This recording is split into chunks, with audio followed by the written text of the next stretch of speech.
Yo, yo, yo. What's up, guys? Hope you guys are all doing well.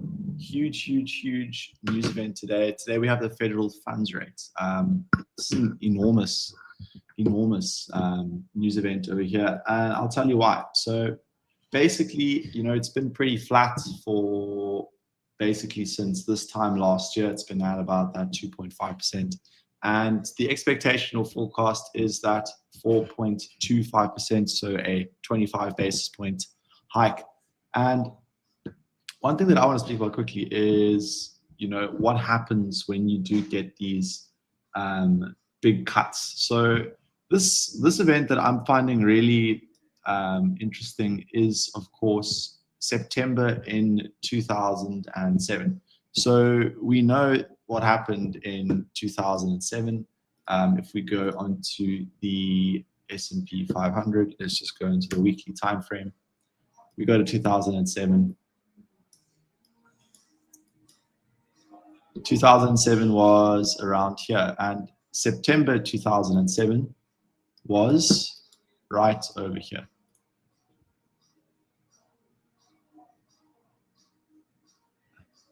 Bang. Okay, this was the top. Okay, we went down, had a push up, and then that was ultimately the top, and it led into a massive dump of 56% on the S&P 500. So just remember the situation here. And what I'm looking at now is, of course, we're going into September 2025 now. The expectation over here was a 1 basis point hike, and we did get a double cut over there. That obviously led to a little bit of a push up, followed by a dump into this big corrective phase. And we only really saw the pain about a year later. Okay, so that it's not all doom and gloom. It's not panic. Things do take time, guys. Things do take time, but it could signal some kind of top. So just watch out for that. And then, of course, the bottom coming in March over here, when basically just before they, put rates all the way to zero, then, it did bottom out over there. So very interesting to note that. So just watch out, guys. 18 years ago, we have followed the 18.6-year real estate cycle, and 18 years ago, they did a double cut instead of a single cut, and it did lead to the top of the stock market. So just a word of caution for that one over there. So just watch out, guys. Let's get into Bitcoin and crypto. I am short at the moment. I am short, and I do think we could get a little bit of a pump back into the news event. So I do have orders stacked. I'm currently short around this zone over here, but I do have more shorts between 125 and 120K. Something like that. If we do get a big wick into here, I do think we will potentially come lower. One thing that I am looking at, though, is Bitcoin's close yesterday was quite bullish, and we are currently trading above that 50% level, which is technically bullish. We are above the important EMA, which is bullish. However, such a big news event, we could see a pump. I think most people are, also looking for shorts. So let's see how it all plays out, guys. I obviously don't have a silver ball, but technically this is in the stronger half. It is above the EMA. But going into a news event like this, it can be met with selling. And this is huge resistance, guys. We've seen this over here. Big resistance, this zone over here. I actually think this whole zone is just big resistance over here. So, opening or scaling into shorts between current price right now, current price, and this zone over here. This is probably your high probability zone. If you can get into a short at 120K, that'll be very good in my opinion. 10x leverage, stop loss can just go above here. You could see a wick into 125 depending on the volatility. But I'd say, if you've got a stop loss at 135, and then it could be a bit of a looser trade for now, shorting the zone over here, stop loss all the way up there, and then obviously targeting our zone over there. Not the best risk to reward for now, but what you are going to do is you're not going to go all in on this one. You're going to scale into it. So you shouldn't get stopped out, and you just scale into it. And when we do start to form more bearish price action, start to get more candles below the 50-day EMA, then you start opening our bigger shorts, scaling in. But if you do have that first entry at about that 120K, if you do have that first entry of 120K, then, scaling in and opening your position to make it bigger is much easier down here. So we will, basically be front running the trade, and then we're going to see what happens, guys. I'm personally looking for a sub 100K Bitcoin. That is my price target. And getting into a short here, this is an epic move. A 20% move. We've seen 20% moves. The last correction that we saw in Bitcoin is obviously this one over here, 32%.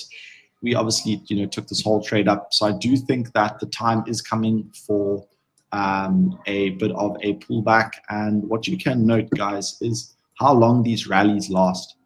How long do the rallies last before we see the high? So this was one of the strongest rallies, from low point to high point. This was 200 days from low points to high points. That was 166 days.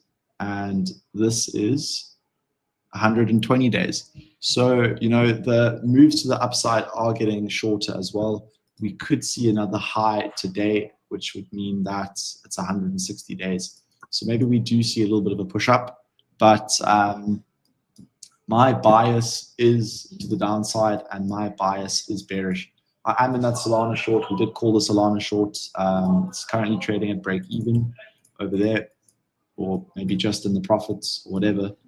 No biggie. The reason why I went short on Solana was because we did see that Sunday liquidity wick over here. We saw the Sunday wick over here, Sunday the 14th of September. And we spoke about, the last time Solana topped was also on that Sunday wick, which is very interesting, guys. It's very interesting. That Sunday wick, it's obviously an extreme one. This was, of course, in the middle of that meme coin mania and whatnot, you name it. But it's very interesting to note that was also on a Sunday. Solana could see another push up. I don't see why it couldn't come into this $260 to $280 zone. This is all resistance, in my opinion. And the question you got to ask yourself is, we built most of our long positions at this 130, 120K zone over here. This was always the green zone over here. Yes, we did deviate below. This was a great deviation to take advantage of. But, if you're buying Solana at $234, I don't know what to tell you. Yes, maybe you can buy it at $234 and make a little push up to, $300. But the ultimate buy zone for Solana is this $130 zone over there. This is the buy zone. If you did miss out on, of course, the bottom over here, this was an enormous buying opportunity. If you did miss out on that, your next best bet was this $120 zone over there. So what you got to ask yourself, guys, are we closer to the top or the bottom of Solana? In my case, I think we are closer to a top than a bottom. If we do come down to $195 for Solana, this would be a great place to take some profits of the short, or if you are looking to buy, this is the lowest or the highest price of Solana I would be buying, underneath $200. Buying at $234 is ludicrous, in my opinion. Ethereum, guys, the same thing. We took a huge long from about this $2,500 region. We TP'd at this 3,800 zone a little bit over here as well. But, this is starting to show a little bit of weakness. In my opinion, let's just get rid of some stuff here. It is still above the 50-day EMA, which is bullish, but it has broken down of this ascending support over there. We did break down. We had that little push up. But if we do lose this 4,500 zone over here, this was a zone that I was talking about for, potentially, it was resistance. We have seen wicks. But if we do turn these old tops into new bottoms, then this could be a buying zone. But if we do lose the zone, if we do start to get underneath here and start to accept that we are going to go back into that range, then I would say that the 50-day EMA of $4,200 for a Ethereum is 100% on the cards. This is where I would be looking for Ethereum. This is a decent buying opportunity, much better than now. I do think we are going to come lower. I do actually have a target of this potential wick over here, 2,900. Obviously, depending on how ugly the dump is, there's still a lot of support. I would say this $3,200 zone is also a great region. And let's flip that green.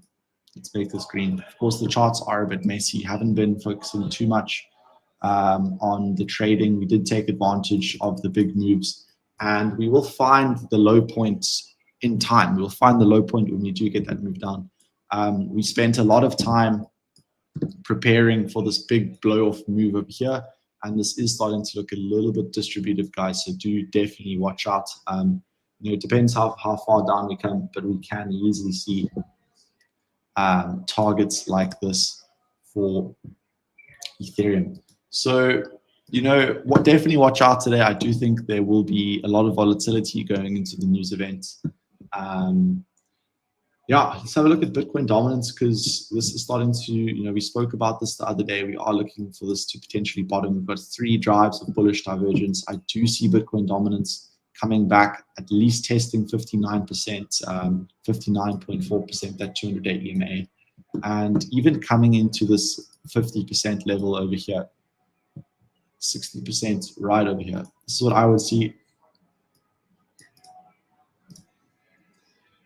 And then, of course, at this point in the cycle, if we do see Bitcoin dominance rising, I do think it's going to be from a crypto move to the downside. I do think a lot of people will be bailing out of altcoins at extreme rates, and you will see Bitcoin dominance going to the upside.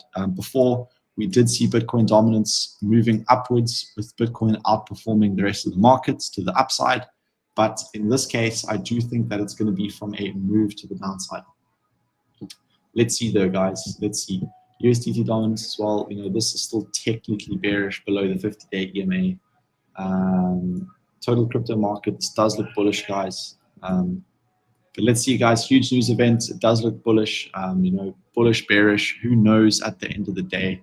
But just remember that things do happen unexpectedly, and this is something just to be cautious of. If we do get a double rate cut today, it is going to be bearish, in my opinion.